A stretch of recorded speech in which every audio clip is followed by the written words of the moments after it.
Greetings, CCISD. I'm Cary. And I'm Kim. And we're Getting to the core. Awesome. Welcome back. I'm so excited to have you again. Today, we're going to talk about the math framework beliefs. Okay. But I thought I would kick it off with, what does it mean to really believe in something? Because we can see things on paper, but how do you transform it so that it jumps off the paper and becomes actionable items? Right. So just in life in general, I was kind of thinking about, when I believe in something, what do I physically do? Mm-hmm.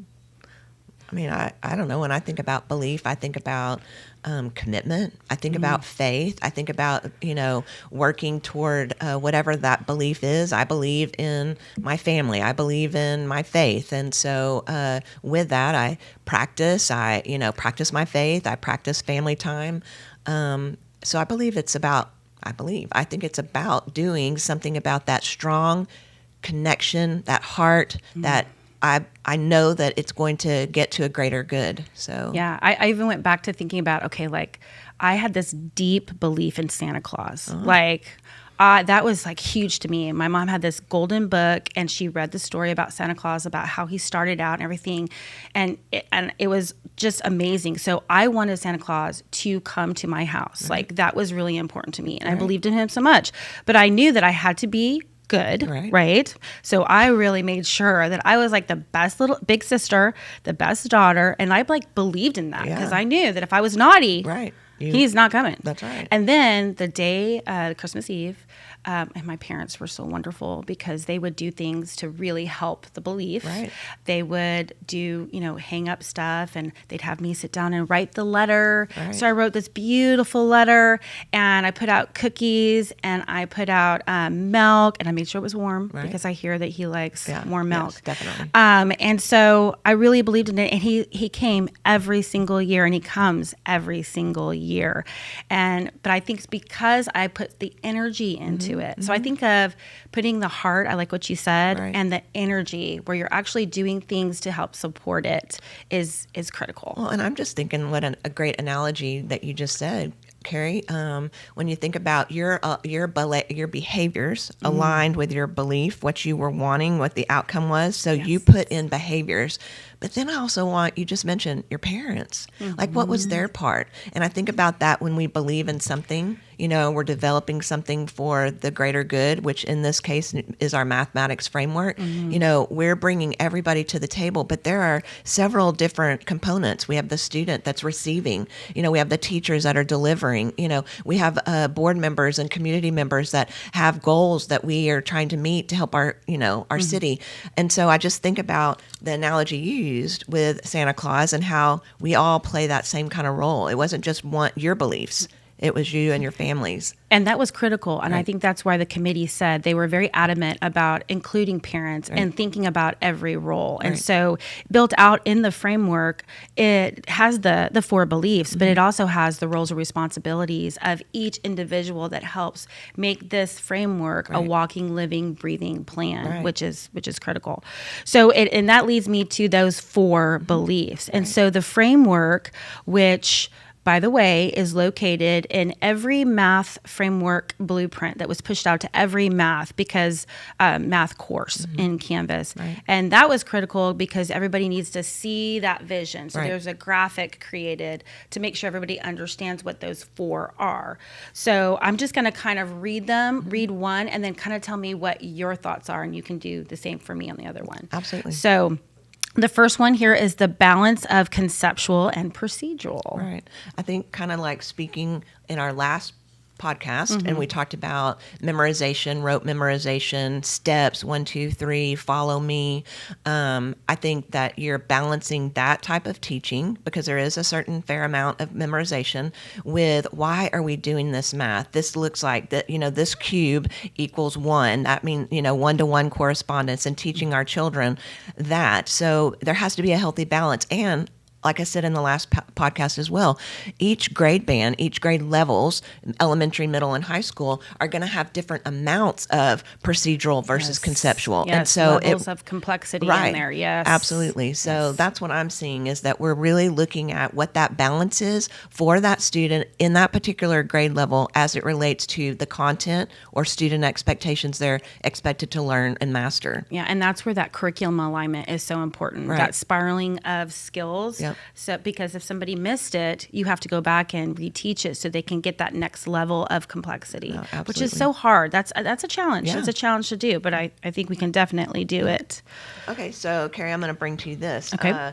Continuous and connected story. And you talked about story. Yes, and that's key. One of the teachers that we interviewed, that was big for him.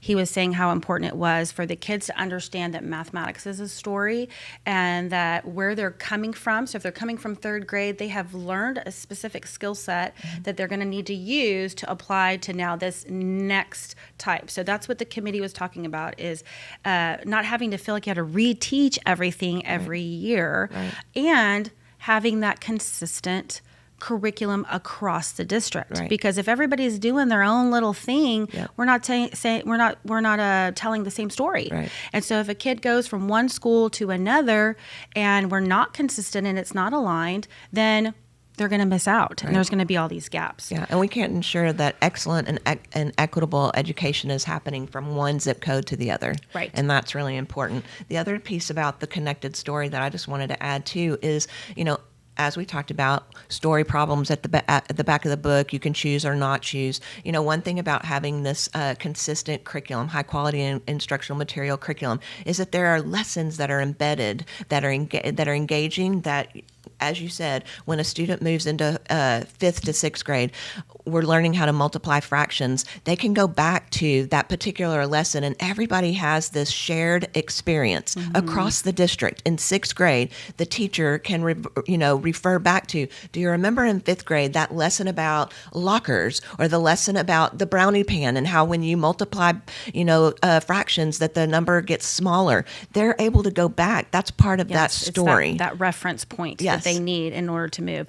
And that's why it always was crazy to me that why elementary we used all this stuff and then we went to middle school and weren't allowed to use it anymore. It's like we have to keep that consistency where everyone is using those manipulatives across, no matter what grade you're in, because they do. The kids want to go back to, okay, let me go back to my drawing or my pennies and coins that I used to use to help me get to that next place. A great frame of reference. Which brings to the next one, is that productive struggle. This is a big one. It is a big one.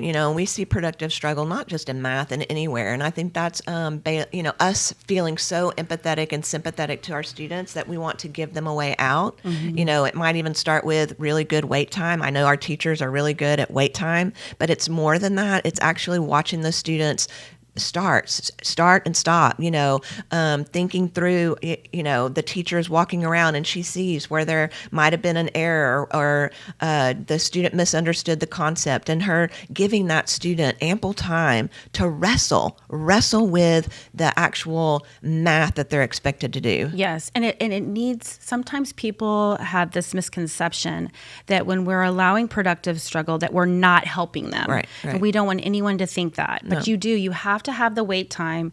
You have to have the tools readily available. You have to have the ability to watch and listen and see what the misconception is that the student has. But it's not that we're not helping. It's that we're building capacity in the student. And I don't think people realize what work that is on the teacher to, as you said, understand the misconceptions. That's why those professional learning communities are so important, because side-by-side colleagues are sitting down looking at what is the lesson for today. What do we think our students might miss? Let's figure out the questions to ask to help them get to those answers. And that's part of the productive struggle, is being able to anticipate that, ask the right questions, and let us sit in it for a minute. Let the students, don't rescue them so quickly to give them the answer. Right. And I think everybody has a gift. Right. And when you get to talk with a group of teachers, speaking of the PLCs, you get to hear from different perspectives. Right. I mean, that is so rich, because then you're going to go have all these great tips and ways to help the students. Right. And then you're going to take it back to the classroom. But if we don't allow that time, Right. then you aren't. So you don't know how to handle productive struggle. So you jump in too quickly because you haven't had a chance as a teacher to figure out, what are all my options. And isn't that our productive struggle as Yes, teachers? I mean, yes. we don't want to be moved along so quickly when we're trying to figure out the answer to a problem. And we are all, and that's where it comes down to, Cary. I keep thinking about this. It's being able to critically think about how can we solve this problem. And we know as adults, there are a million ways to solve a problem. Yes. So when we get teachers together and then we get students together to work on that, everybody's thinking of a different way. And it's a better way sometimes. So, yes. And that's what the workforce Right. wants. Right. So when we talk about all of this is to move kids forward so they can apply it to real world applications. And that's what, when we had those community members talk, that's what they wanted. They wanted kids that, we can teach them what to do, Right. but we want kids that are willing to take chances, Right. do critical thinking, Right. that protective struggle, being Yes. able to not have to Fail safely. Yes. And constantly need, Right. they can figure it out. So I'm so glad this is one of our beliefs, Yeah. but I know this one is one that we're really going to have to talk about, so parents feel confident That we're not just saying, sorry, go kid, figure it out yourself. Yeah. All right, so the last one. So this last one goes to you, Cary, and it's a responsive assessment practice. What does that look like? What does that mean to you? And when I see assessment, I think sometimes people go straight to the test, Right, and it's not just that. It's that formative assessment. It's that continuous feedback That's right. that we give our students on an hourly basis. Absolutely. And I'll tell you what, that's hard. Right, I mean, you have to be committed. That's where that whole academic monitoring is so critical. Yep. It's having that formative assessment. Right. It's having that technology, Right. leveraging the technology tools so that you can get that on-demand data quickly to figure out where the misconceptions are.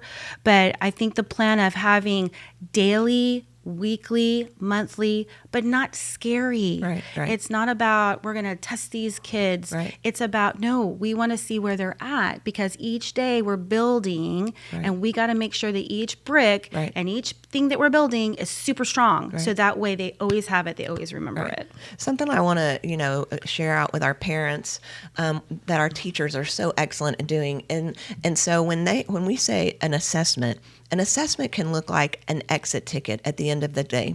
And what that is like a survey. I mean, it's not a survey like answer questions, but I'm going to put a problem on the board and let's work it out and see, did everybody come up with that answer, or were there multiple ways to come up with that answer? And so as that teacher is soliciting feedback, like you got this, how many got this answer or that answer, she is able to then go, man, I can give just in time reflection and feedback and change the course of my lesson as quickly as the very next class.